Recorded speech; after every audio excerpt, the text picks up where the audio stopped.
अस्सलामुअलैकुम, कैसे हैं आप सब? उम्मीद है कि आप सब ठीक होंगे। हम भी ठीक ठाक हैं जी, शुक्र अल्लाह पाक का। तो आज जी यहाँ पे लगी हुई है इंडस की दालों की दुकान।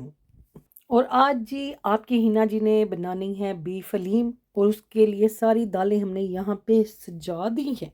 तो यहाँ पे मेरे पास हलीम जो है वो पैकेट वाला कुछ उसकी भी दालें पड़ी हुई थी, वो भी मैंने तो ऐड कर इंडस दी। की जी चना दाल और मूंग की दाल और मसूर की दाल को हमने भिगो के ओवरनाइट के लिए इन सबको रख दिया था। तो ये है फटाफट वाली हलीम। पर इसको दालों को मैंने रात को भिगोया था। आप हमेशा दालें जो हैं रात को भिगोएं। थोड़े से इसके अंदर आप चावल भी डाल सकते हैं। ये मेरे पास यहाँ पे 800 ग्राम जो था बीफ था बोनलेस। और इसके अंदर मैं 3 मीडियम अनियंस जो है वो स्लाइस करके कट करके हमने वो यूज़ करने हैं। और पहले इसके अंदर डालेंगे जी मोटी इलायची, दालचीनी, ये ऑयल के अंदर। और फिर यहाँ पे हमने 3 जो थे मीडियम प्याज स्लाइस कट किए हुए वो हमने ऐड कर दिए। इनको जी करना है आपने गोल्डन ब्राउन। और इसके अंदर अदरक लहसुन जो है वो ढेर सारा जाता है। कुछ लोग हलीम में दही यूज़ करते हैं, पर मैं हलीम में टमाटर यूज़ करती हूँ। और कुछ इसको दलीम कहते हैं, कुछ इसको हलीम कहते हैं। भाई हर किसी ने अपना ही नाम रखा है। ਹੁਣ ਤੁਸੀਂ दसना दलीम है कि हलीम है। तो ये जी इसके अंदर मैंने डाल दिया है जिंजर गार्लिक का पेस्ट 3 क्यूब्स। और इसको आपने अच्छी तरह से जो है भून लेना है मसाले के साथ। और तो बस जी इस स्टेज पे फिर हमने जो है ये बोनलेस बीफ था 800 ग्राम, ये हमने डाल के अच्छी तरह से इसको हमने भूनना है। दालें यहाँ पे उबल रही थी और इनकी झाग जो है ये बाद में हमने उतार लेनी है, क्योंकि ये सारा ना ऊपर होता है इसका, मतलब कि बादी चीज़ दालों दी है ना, तो यह तुसी ला लैनी है। और यहाँ पे जी मैंने हलीम का जो मसाला है वो डाल दिया मीट के अंदर। 1 टिन टमाटो का डाल दिया। अब इसको आपने अच्छी तरह से भूनना है। जब मसाला तेल छोड़ देगा तो फिर हमने इसको लगा देना है जी प्रेशर 12 से 15 मिनट। जो बीफ है वो थोड़ा टाइम लेता है, तो पानी मैं अपने हिसाब से इसके अंदर ऐड करूँगी जितने में मुझे पता है कि इसने गल जाना है। तो केटल का गर्म पानी डालना है, ठंडा पानी कभी भी नहीं डालना, उससे मीट जो है वो और सख्त हो जाता है। तो यहाँ पे जी इसको आपने प्रेशर लगा देना है। तो बस फिर 12 से 15 मिनट का टाइम जो है ना आपने इसको देना है। तो उसके बाद ही जब हमने ढक्कन खोला तो मीट जो है वो शानदार सा यहाँ पे गल चुका था। दालें भी गल गई हुई थी। दालों को और मीट को हमने इकट्ठा एक जगह पे कर दिया। तो जो मैं इन्हों ब्लेंड करन लगी तो मैं देखा कि हैंड ब्लेंडर जड़ा वे वो मेरा बेचारा ख़राब सी। फटाफट आजड़ा गई वहाँ से जाके, तो मैं फिर ये लेके आई। और यहाँ पे दालों को थोड़ा मिक्स करने के बाद ये लें जी। और ब्लेंडर मेरा बड़ा ही प्यारा मुझे लगा, ब्लैक और सिल्वर था, बड़ा अच्छा। तो यहाँ पे जी मैंने दालों को कर लेना है स्मूथ। मेरे घर में बहुत ज़्यादा जो है ना वो स्मूथ कीतियां हुई जड़ी है ना हलीम वो पसंद नहीं की जाती, थोड़ी दानेदार इस तरह से। तो बस मैं इसको इतना ही रखूँगी। और यहाँ पे इसको तड़का लगाएंगे हम देसी घी का। देसी घी को जी यहाँ पे गर्म किया। एक स्लाइस अनियन था उसको हमने कर लेना है अच्छी तरह से ब्राउन। और यहाँ पे जब तक ये ब्राउन होता है नाल नाल तुसी हलीम नू भी हल्की आग ते रखना ते डोई चलाते जाना है। ठीक है। और यहाँ पे लगने लगा जी अब तड़का। ये देखें प्याज जो है गोल्डन हो चुके हैं, तड़के के लिए रेडी हैं। तो हमारी आई जी अमेज़न से एक डिलीवरी, और वसीम ने मेरे लिए कुछ मंगवाया था। ये माइक मंगवाए हैं ताकि आप लोगों को आवाज़ की जो क्वालिटी है वो अच्छी आए। जब मैं कोई रेसिपीज़ वगैरह भी बनाऊँ या कहीं पे मैं दूर खड़ी हूँ वहाँ से कोई मेरी वीडियो बना रहा है तो लो जी आए जी वसीम साहब सलाम करम। तो इन माइक के ऊपर लगी हुई थी जी ऑफ़र। इनका जो लिंक है और जो भी मैं इनको जब अनबॉक्स करूँगी तो मैं बाद में आपके साथ शेयर करूँगी। फ़िलहाल जो है तड़के पे किया जाएगा कॉन्सनट्रेट, क्योंकि इत्थे बन रही है हलीम। तो इस ये ना काफ़ी सारे मैंने व्लॉगर्स को देखा है वो ये वाला यूज़ कर रहे हैं। तो मैं क्या चले इसको ट्राई करते हैं। तो ये साइज़ में छोटे हैं लेकिन कहते हैं परफॉर्मेंस इसकी अच्छी है। ट्राई करेंगे तो फिर आपको बताएंगे। हाँ। वाह जी वाह, देसी घी के तड़के बेगम लगा के मारे बटके हैं है जी। इसको चलाते हैं दोबारा। तो ये वाले माइक जो है मैं काफ़ी देर से इनकी तलाश में थी, पर ए जड़ा ना काफ़ी इन्हों दी हाई प्राइस थी, तो अब ये लगे हुए थे कम प्राइस पे, तो इसलिए वसीम ने मंगवा दिए जी। यहाँ पे लगने लगा है तड़का।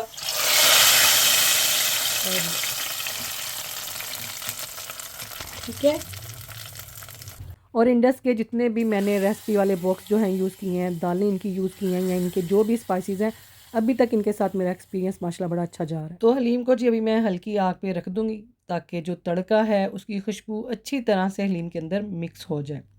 तो हांडी जी पका दी है। अब मैं जा रही हूँ बच्चों को लेने स्कूल से और बच्चों की दादू आएंगी मेरे साथ। तो बच्चों को जी स्कूल से ले आई हूँ मैं घर और यहाँ पे आके मैंने काटे हैं हलीम के साथ लवाजमात, नींबू हैं, अदरक है, हरियां मिर्चा ने ते धनिया जड़ा वे ਉਹਨੂੰ भी असी कट के ते वाह सवार के कोने च रख देता है। नान गरम किए हैं बच्चों के लिए। अब्दुल्ला का जो है वो आज रोज़ा नहीं था तो ये उसके लिए मैंने बनाई है जी क्या कहते हैं, उसकी प्याली विच हलीम और ये साथ में नान और अदरक और लेमन जूस डाला है और धनिया। ग्रीन चिली जो है ना वो बच्चे डाल के नहीं खाते तो यहाँ पे जी मैंने बना के दी। फिर ये वसीम की, बल्कि मैंने नहीं, अनम ने बनाई थी। कहती पापा के लिए ना मैं डिश आउट करूँगी। तो यहाँ पे जी उसने लेमन डाला है और फिर साथ में अदरक और थोड़ी सी उसने ग्रीन चिली और हरी मिर्चें। तो ये थी जी इंडस की सारी दालें, चने ते बीन्स, जो भी है ना, मसाले वगैरह भी इनके बड़े ज़बरदस्त हैं। तो बस यहाँ से फिर सारा सामान मैंने उठाया, डिश वॉशर जो है उसको खाली किया। तो मैंने कहा चलो ए काम करिए ताकि फिर जो है ना शाम को हमने करनी है फिर आगे अफ्तारी की तैयारी। तो अफ्तारी में आज क्या होगा, यही खाएंगे हलीम और नान और साथ में जो हमारा चलता है चाट वगैरह ते रूह अफ़ज़ा वाला दूध ते ही चीज़ां। तो बस जी काम जो है वो ख़त्म नहीं होते, रमज़ान हो या जो मर्ज़ी हो। तो हालांकि ए इत्थे शुक्र जे अल्लाह दा कि जेड़ा ना डिश वॉशर दी सहूलत इत्थे घरां दे विच है वे, नहीं तो भांडे धो के ते बंदा मुक जे। तो आजकल तो मेरे हाथों में वैसे ही बड़ी फिर से तकलीफ़ शुरू हुई है, इन्हां दा भी कोई इलाज नहीं और मेरे पास बिल्कुल भी अभी टाइम नहीं है कि मैं इन्हां नूं जाके चेक करावां। हाले तो बहुत बिजी टाइम चल रहा है। तो बस जी रोज़ा भी खुलने वाला है। मैं गई थी वसीम की एक मेडिसिन वो लेने के लिए क्योंकि फार्मेसी जेड़ी है ना साड़ी वो हफ्ते इतवार वाले दिन होंदी है बंद। तो आज जी हमारे पास थोड़े पड़े हुए हैं ज़ीरे वाले चावल, तो वो किसी ने खाने तो है नहीं क्योंकि उन्होंने हले इंदा कोई सालन नहीं सी हैगा। तो अम्मी ने आज बनाने हैं चावलों के पकोड़े। तो उन्होंने सारा कुछ मिक्स कर लिया है क्योंकि मैं बाहर सा। तो उसकी रेसिपी मैं आपके साथ बाद में किसी और दिन शेयर करूँगी जिस दिन साढ़े कोई होर चावल बच गए थे। तो यहाँ पे देखें जी ये हैं चावलों के पकोड़े और ये इतने मज़े के बने थे। इनके साथ जो थी ना चटनी, जड़ी कल वाले मैं तुहानू वीडियो दिखाई सी ना, वो मूंगफली वाली पीनट वाली चटनी अम्मी ने बनाई थी, बड़ी मज़े की, जैनब को बड़ी पसंद आई। तो ये जो है ना पकोड़ों की रेसिपी ये मैं आपके साथ इंशाल्लाह थोड़े दिनों तक शेयर करूँगी। चावल मैं पकावांगी ना फिर उहदे च मैं थोड़े बचा लवांगी ताकि उसके ना फिर पकोड़े बन सकें। तो यहाँ पे ये लें जी रोल बनाए थे साथ में और ये थी चिकन बाइट्स कहते हैं कि पता नहीं की सी पैकेट के उत्ते लिखा। तो ये था सारा खाना शाना और यहाँ पे हो रहा है जी फिर इफ्तारी के बाद चूल्हे की सफाई। तो चूल्हे की जो सफाई है ना, तुसी देखो कि मैंने स्प्रे जो है ना वो किया पहले और टिशू के साथ आ चूल्हा करना है जी साफ़, क्योंकि डॉक्टर्स ने कहा है कि वसीम के लिए किचन की जो सफाई है जहाँ पे खाना वगैरह उनके लिए बनना है वो साफ़ सुथरा होना चाहिए। वह जड़ियाँ उन्होंने जिस चीज़ तो किया ना असी वही करते पे हैं। और ये जो है ना कपड़े वगैरह किचन के उठा के टावल वगैरह फेंक दिए हैं सफाई वाले। तो टिशू के साथ जो है ना किचन रोल जो होता है उसके साथ मैं कर रही हूँ इसको साफ़। और किचन में जैसे कटिंग बोर्ड वगैरह फ्रूट का अलग है, वेजिटेबल का अलग और मीट का अलग, इसी तरह से नाइफ़ भी जो है ना वो अलग रखी हैं। तो ये उन्होंने कहा है 6 वीक या पहले जो 3 महीने आप ये केयर कर लें तो जो है ना इनके लिए अच्छा है। तो बस कोशिश तो यही है कि किचन साफ़ सुथरा रहे। जैन भी माशाल्लाह इसका बहुत ध्यान रखती है, मैं अम्मी हम खुद, और हर चीज़ को धो के जो है ना वो यूज़ किया जाता है। तो बस जड़ा ना है तो थोड़ा मुश्किल कम, तो बाकी ए वे कि सफाई तो तुसी उंज भी करनी ही होंदी ना, ज़रा तुसी थोड़ा जिहा ध्यान नाल कर लो। और जो चाट भी हम बनाते हैं ना फ्रूट को सारा अच्छी तरह से धोया जाता है। ईवन के जड़े केले ने ना उन्होंने भी धोता जाता है छिलके दे नाल पूरी हर चीज़ को। सैलड जो है, सैलड का भी बड़ा जो है ना वो साफ़ सुथराई का ध्यान रखना पड़ता है कि जड़ा है ना वो कुछ भी विच ऐसा ना हो। तो ये लें जी डिश वॉशर की जो है गोली वो हमने डाल दी है। तो बस अगे इहदा अपना काम है। तो किचन को मैंने अच्छी तरह से कर दिया साफ़। तो बस अब आपको मिलेंगे हम सहरी के टाइम। वो जो दालें पड़ी हुई हैं सुबह इंशाल्लाह उठ के तो इनको मैं डालूँगी। जार जो है मेरे पास अब नहीं है, तो दालां बहुतियाँ आ गई ने और जार मैं लेके आऊँगी कल जाके आजडा से, तो फिर इनको भी फिल करके हम रख देंगे इंशाल्लाह।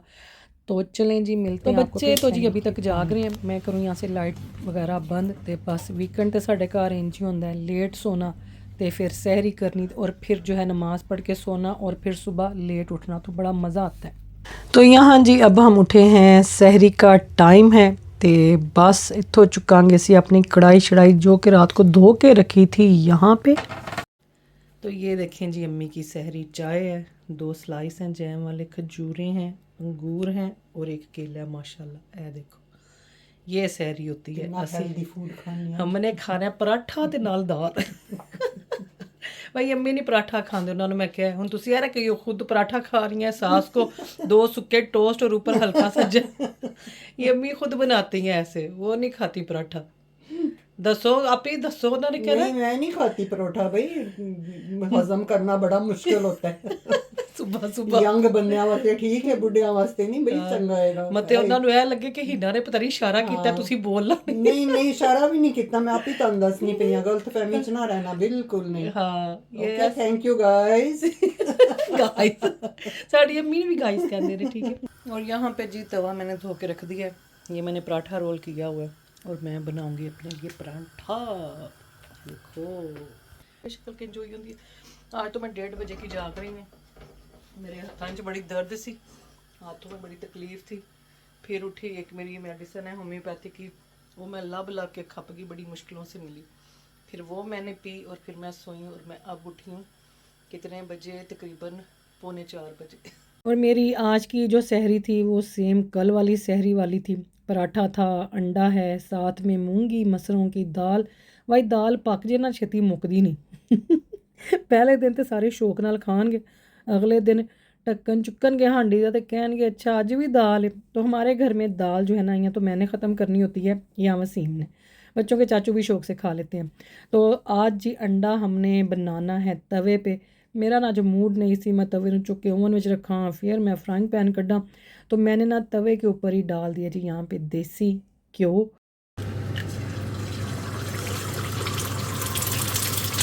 तो बस जी ये जो तवे के ऊपर अंडा बनाने का ना, ए भी अपना ही मज़ा जी। तो जब हम छोटे होते थे तो इसी तरह अम्मी ने तवे के ऊपर ही अंडा बना के देना, रोज़े होने या वैसे रोज़े नहीं भी थे होते, सुबह स्कूल जाना होता था, पराठे बनाने और इसी तरह जो है ना अंडा तवे पे बनाना। तो मुझे ना ये वाला मंज़र बड़ा पसंद है, बड़ी यादें जुड़ी हुई हैं इससे। तो बस उस तो बाद की होया, तवे जड़े ने तवियां की जगह ले ली जी फ्राइंग पैनां ने, अंडे फ्राइंग पैनां च बनन लग गए। तो डबल रोटी जी तवियां ते सेकी जाती सी उन्होंने जगह आ गई टोस्टर, तो चाह जी पतीलियां च बनती सी उन्होंने जगह ले ली बाजी कैटल ने। तो यहाँ पे जी अंडा हमने अपना रख दिया है अपने पराठे के ऊपर, लून तोड़ेंगे और इसके ऊपर तोड़ेंगे जी हम काली मिर्च, और ये है मेरी सहरी माशाल्लाह से। तो आज जी वसीम साहब से यहाँ पे पूछा जाएगा कि जो इन्होंने इतनी स्पेशल वो की थी फरमाइश हलीम की, तो कैसी बनी है जी, दसो। तो जब मैं खा रहा था तब पूछना था ना। बड़ी ज़बरदस्त बनी थी माशाल्लाह, बड़ा मज़ा आया। मैं तो वो नान के साथ भी खाई थी, वैसे भी वो प्याली में डाल के भी खाई थी। अनम बना के लाई थी प्याली, तो कहती मेरे पाप एक्स्ट्रा नींबू डाला है आपके लिए, आपको अच्छा लगता है ना लेमन, तो कहती कि एक्स्ट्रा लेमन डाला मैंने आपके लिए, मैं ये प्लेट आपके लिए मैंने बनाई है। और भी बड़ा होता है कि पापा वैसा कोई काम करा ना तो पापा अप्रीशिएट भी करे, तो मैं पापा दस दिता एक हम बह किया ਤੁਹਾਡੇ वास्ते। थोड़ी रह गई बस कल के लिए, फिर किसी और दिन बना दूंगी। चलो वो बनती बड़ी मज़े की है, बीफ की जो है ना ये बनती है ज़्यादा मज़े की, है ना। हाँ तो अच्छा जी, एक और बात, बड़े कमेंट आए हुए हैं और उन्होंने ये कहा हुआ है कि हिना जो है वो मास्क क्यों नहीं पहन रही, या क्या वाकई ही वसीम की सर्जरी हुई है कि कोई एहतियात नहीं। तो उसका जो जवाब है ना वो देंगे वसीम। हमने किसी के कमेंट का कोई बुरा नहीं मनाया और ना ही गुस्सा किया और ना ही कोई गुस्से वाली बात है। हो सकता है कि मतलब कि लोग जानना चाहते हों कि क्या है कि मतलब कि मास्क वगैरह क्यों नहीं पहने जा रहे, तो वो वसीम आपको इसका जो है ना रिप्लाई यही करेंगे। हम हर वो प्रिकॉशन जो है ना वो और हर वो एडवाइस फॉलो कर रहे हैं जो सर्जन्स ने, नर्सों ने और जो अपने फील्ड के एक्सपर्ट हैं वो आके बताते हैं। फूड की अलग थी, घर में जनरली जो देखभाल करनी है किचन वगैरह की वो अलग थी। तो 4 डिफरेंट लोग आके मिले थे जब लास्ट डे था डिस्चार्ज करने से पहले। तो ये over the time of over 3 hours जो था बारी बारी आके उन्होंने बताया था कि करना क्या है। उसमें मास्क का जिक्र तब आया था जब उन्होंने ये कहा था कि जब आप क्लिनिक के लिए आया करेंगे ना, अगर आपको नज़ला ज़ुकाम या खांसी है तो आपने मास्क पहन के आना है ताकि स्प्रेड ना हो। अदरवाइज़ किसी ने वार्ड में भी मास्क नहीं पहना होता, ठीक है, ना डॉक्टरों ने, ना नर्सों ने, ना बाकी मरीज़ों ने। हाँ, जिनको को खांसी खुंसी आ रही है, को उनको ऐसे है कि शायद फ्लू वगैरह है या नज़ला वगैरह हो रहा है, तो वो जो है ना मास्क पहनते हैं। जैसे कि थोड़ा सा मेरी बीच में हुई थी तबीयत, तो वो मैंने पहना था, लेकिन वो ऐसे ही था कि फ्लू तो नहीं था, तो वैसे ही उस दिन मेरा ख्याल है शायद वेदर की वजह से थोड़ा बिट ऑफ रनी नोज, तो उसके लिए एंटी हिस्टामिन उन्होंने बताई थी। वो वैसे मुझे थोड़ी रैश हो गई थी एक दवाई से, तो उन्होंने कहा था ये आप एलर्जी की दवाई खाएं, आप ठीक हो जाएंगे। तो वो खाई थी, मैं ठीक हो गया था। तो वो जो है ना, मास्क का सर्जरी से कोई लेना देना नहीं है। ऐसी कोई उन्होंने एहतियात नहीं बताई। जो एहतियातें बताई हैं वो हम फॉलो कर रहे हैं। 2 बुकलेट्स हैं, वो मेरे पास पड़ी हुई हैं। उनके अंदर से जो जो एहतियातें हैं, फूड कौन सा खाना है कौन सा नहीं खाना, जैसे ग्रेप फ्रूट टोटली बंद है मेरा। और अनार जो है ना, वो उन्होंने कहा कि खा सकते हैं, ज़्यादा नहीं खाना। ये नहीं है कि वो पूरा आप प्याली भर के खा लें, तो किसी चीज़ में डाला हो, जैसे चाट वगैरह, जैसे चाट, लेकिन कम क्वांटिटी में, प्याली भर के अलाउड नहीं है। ठीक है, क्योंकि वो करता है इंटरफियर, ज़्यादा क्वांटिटी में खा लो तो ये दोनों चीज़ें इंटरफियर करेंगी एंटी रिजेक्शन की जो दवाइयाँ हैं ना उसके साथ। और अच्छा, एक और सवाल था, कमेंट आए हुए हैं ना काफ़ी, कि जो है डोनर को तो पता नहीं सेम डे पे घर भेज देते हैं या पता नहीं अगले दिन। तो आप लोगों की क्या वाकई किडनी ट्रांसप्लांट हुआ है या कोई और सर्जरी हुई है, और पता नहीं ड्रामा है या क्या, कुछ ऐसा किसी ने लिखा हुआ था। खैर मैंने माइंड नहीं किया किसी, तो इस बात का जो है ना, माइंड करने वाली बात है। एक तो रमज़ान चल रहा है और अपने अंदाज़े लगा के दूसरों की लाइफ के ऊपर थोपने अच्छी बात नहीं है। ठीक है, मैंने बिल्कुल माइंड किया इस बात को। मैंने तो उनके पढ़े कमेंट थोड़े बहुत मैंने देखे थे, उनके जवाब दे दिए थे मैंने। ओके, ठीक है, तो मैं माइंड किया इस बात को। हर बंदा डिफरेंट है, स्पेशली मैं बहुत डिफरेंट हूँ। मैं पहले भी आप लोगों को बता चुका हूँ कि मेरा केस इतना यूनिक है कि किसी डॉक्टर ने ये केस इस तरह का कभी देखा नहीं है।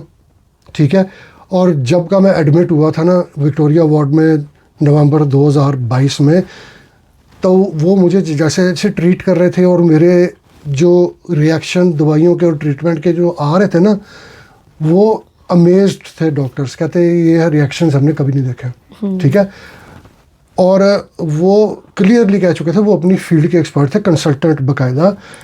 और वो कहता था कि you are very unique mister Wasim, you are very unique. तो आपको कोई भी ट्रीटमेंट करने के लिए हमें ना काफ़ी ज़्यादा बहस मुबाहिसा आपस में करना पड़ता है, रिव्यू करना पड़ता है कि आपको कैसे ट्रीट किया जाए।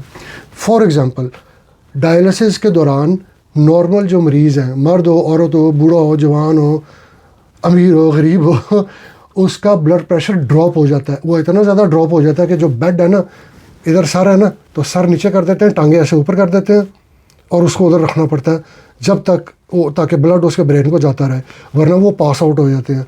और ऐसे करने के बाद जब उनको दोबारा लेवल लेके आते हैं वो उल्टी कर देते हैं। ठीक है, मुझे जब डायलिसिस होता था तो मेरा ब्लड प्रेशर बहुत हाई हो जाता था, क्योंकि मैं यूनिक हूँ। इसीलिए अब जब सर्जरी भी हुई थी ना, तो मेरे रिएक्शन हर चीज़ के साथ डिफरेंट थे। बाकी रही बात मेरे ब्रदर की, साकिब की, तो उनका सर्जन जो था ना, वो उस डिपार्टमेंट का जो है वो हेड था, पूरे डिपार्टमेंट का। ये जो रीनल डिपार्टमेंट है ना, उसके वो हेड एंड कंसल्टेंट है, वो बॉस ऑफ द बॉस है उधर। तो उन्होंने कहा था कि जब तक तुम कंफर्टेबली खुद टॉयलेट नहीं यूज़ कर लेते ना, तुमने घर नहीं जाना। तो वो उसको हेल्प काफ़ी चाहिए थी to use the toilet and everything. तो जब वो कंफर्टेबल हो गया तो उसने कहा था ठीक है, अब मैं ये काम सारे खुद कर सकता हूँ। तो फिर वो घर आया था। ठीक है, और मुझे जो है उन्होंने 6 दिन रखा था।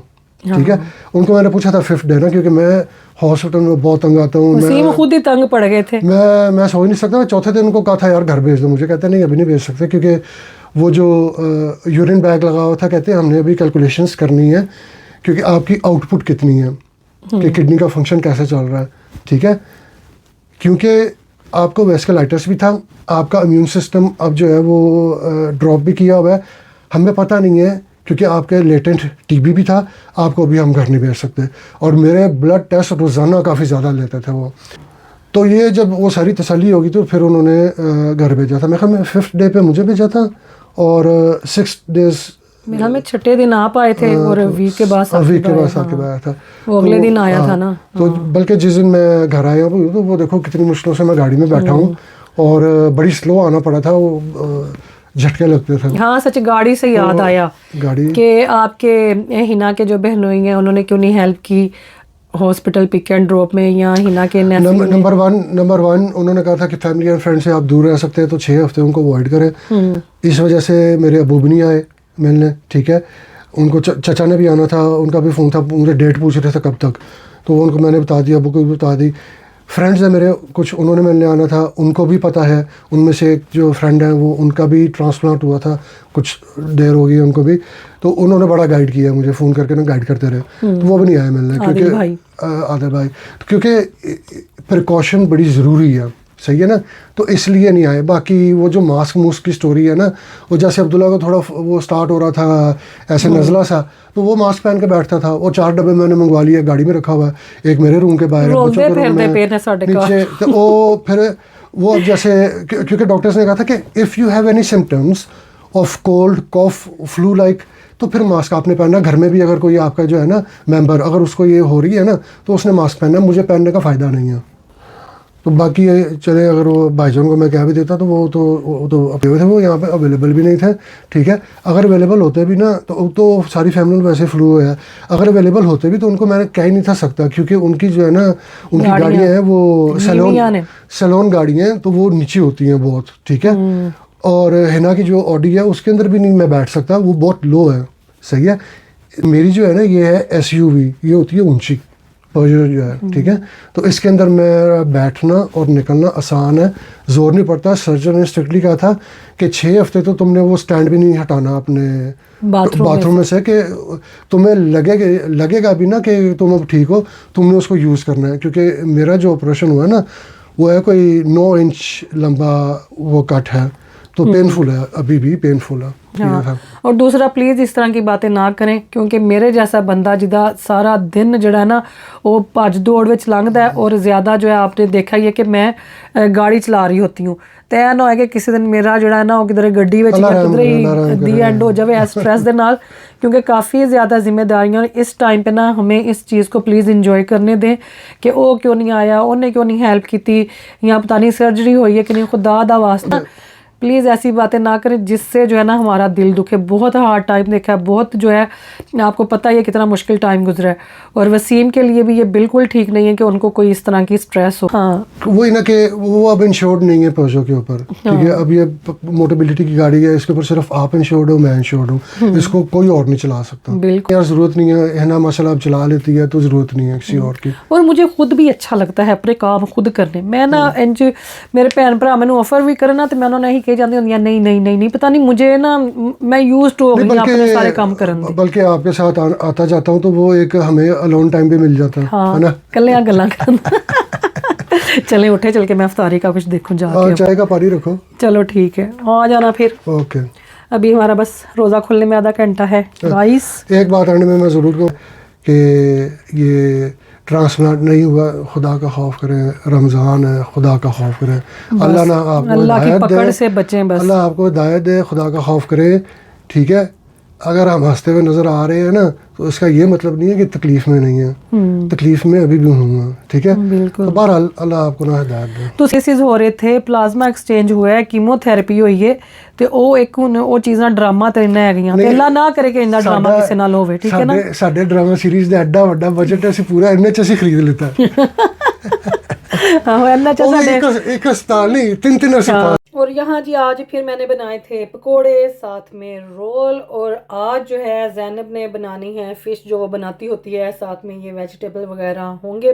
और आज मैं छोटे छोटे से नान लेके आई थी जो कि यहाँ पे मैंने किए हैं तवे पे गरम, और ये खाए जाएंगे जी हुमस के साथ। तो आज जो है अफ्तारी में यही कुछ है। हलीम भी थोड़ी पड़ी हुई है, जिन्हें खानी होगी हलीम तो नान खा लेंगे। और कल मैंने उस दिन बनाए थे ना लैम्ब के समोसे, तो ये हैं चिकन के, ये एक पैकेट में दोनों होते हैं। तो यहाँ पे ये लें जी, अफ्तारी हमारी आ चुकी है, साथ में हुमस है, साथ में ये पकौड़ों के साथ अम्मी ने बनाई थी चटनी, ब्राउनीज बच्चों ने रखी हुई हैं, वाटरमेलन है, तो बस है जे सारा कुछ। और बड़े अच्छे रोज़े गुजर रहे हैं, शुक्र अल्लाह पाक का, बड़ा मज़ा आ रहा है। तो बस पीछे थोड़े सारे रोज़े रह गए हैं, तो अल्लाह पाक वो भी अपने फजलो करम से हमारे खैर आफियत से गुजर जाएँ। अस्सलाम वालेकुम जी, उम्मीद है सब लोग ठीक ठाक होंगे। तो सबके कमेंट्स का, दुआओं का बहुत बहुत शुक्रिया। काफ़ी सारे कमेंट थे, बहुत सारी दुआएं थी, वो तो आप शुरू से ही साथ साथ हैं, और मैं तो खैर अभी कोई वीडियो नहीं लगा रहा, काफ़ी देर हो गई है, तो वरना मुझे भी बड़ी दुआएं और कमेंट आते थे, अब हिना की वीडियो के नीचे आ रहे हैं, तो देखता हूँ मैं कुछ के जवाब दे देता हूँ, क्योंकि माशाल्लाह काफ़ी सारे होते हैं। तो मैं क्या, हिना को मैंने कहा था कि ना मैं इकट्ठा ही इधर एक ही दफ़ा सबको शुक्रिया कह दूँ, थैंक यू कह दूँ। तो दुआएं बड़ी ज़रूरी होती हैं, और दुआएं जो है ना अल्लाह सुनता भी है। तो बस अभी चल रही है रिकवरी, तो टाइम लगेगा इसको, तो एहतियात उन्होंने बताई हुई है, वो करनी है जैसे करनी है, दवाइयाँ हैं, डाइट है, डिफरेंट है अभी फ़िलहाल। क्या वो क्लिनिक जो होता है यही लेके जाती हैं, तो वो एवरी वीक जाते हैं, ब्लड टेस्ट वगैरह होते हैं, सारा वो चेक करते हैं, उसी हिसाब से वो मेडिसिन वगैरह या डाइट वगैरह जो है वो एडजस्ट करते हैं फिर। तो 1 साल तक तो उन्होंने कहा है कि थोड़ी चेंजेस करते रहेंगे वो, क्योंकि इतना टाइम लग जाता है कि एक ऑर्गन को आपकी बॉडी में एडजस्ट होने के लिए, और हीमोग्लोबिन भी अभी काफ़ी लो है, तो काफ़ी वीकनेस और चक्कर वगैरह भी आ जाते हैं। तो इंशाल्लाह ताला दुआएं मांगते रहें, दुआओं की अभी बड़ी ज़रूरत है, सख्त ज़रूरत है।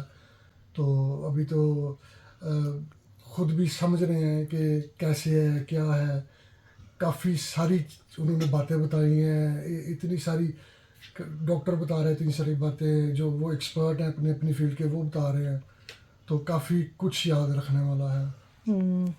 और किसी ने पूछा हुआ था कि ट्रैवल के हवाले से, कि ट्रैवल मतलब कि क्या उन्होंने बताया है कि कब कर सकते हैं आप? 1 साल तक तो नहीं है इजाज़त, मतलब कि कंट्री से बाहर जाने का। 1 साल तक तो कंट्री से बाहर नहीं जा सकते, वो नहीं अलाउड। यूके के अंदर तो घूम फिर सकते हैं। हाँ, तो 6 हफ्ते की, यही पूछा हुआ था। 6 हफ्ते की तो वो ऐसा क्वारंटीन है ना कि बाहर फजूल नहीं निकलना, सिर्फ मैं हॉस्पिटल जाता हूँ, घर आता हूँ। तो बाकी उसके बाद 3rd मंथ में कुछ थोड़ी और चेंजेस आएंगी, उन्होंने कहा था, जब 3 महीने गुजर 3 जाएंगे, महीनों के बाद। तो वो फिर 6 मंथ्स के ऊपर कुछ और चेंजेस आएंगी, कि वो बॉडी चेंज होती रहती है आपकी। लेकिन जो ट्रैवल है ना, वो है आफ्टर 1 ईयर, वो बताएंगे कि सेफ है या नहीं, उससे पहले बिल्कुल नहीं। और जो क्लिनिक के चेकअप है ना वसीम के, वो भी 1 साल तक चलने हैं। हाँ, अभी तो वो यही बता रहे हैं। हाँ, तो वो कहते थे कि एवरीवन इज़ डिफरेंट, कि हर कोई सेम नहीं होता। तो वो जैसे जो वो कहते हैं कि आपका जो ब्लड टेस्ट है ना, वो हमें स्टोरी सुनाते हैं कि आपके अंदर क्या चल रहा है, तो उसके मुताबिक हम आपको अपडेट करेंगे, क्या दवाइयाँ, डाइट और जो भी इंफॉर्मेशन है वो उसके मुताबिक होगी। तो ये था जी हमारा आज का दिन, और व्लॉग फिर बहुत लंबा हो जाएगा, और कल का व्लॉग हम फिर शुरू करेंगे इत्थों ही जिथे अज मुक रहा है। ठीक है, तो बस ये थी स्टोरी जी। दुआओं में याद रखें और अपना ख्याल रखें। आज के व्लॉग को करते हैं यहीं पे मुकम्मल, फिर ज़िंदगी रही तो इंशाल्लाह आपको अगले व्लॉग में मिलेंगे, है ना। इतने अगले साल का नहीं पता, तो ज़िंदगी रही तो फिर तुहाडे नाल ज़रूर मुलाकात होएगी। तो जज़ाकल्लाह खैर, अल्लाह हाफिज़।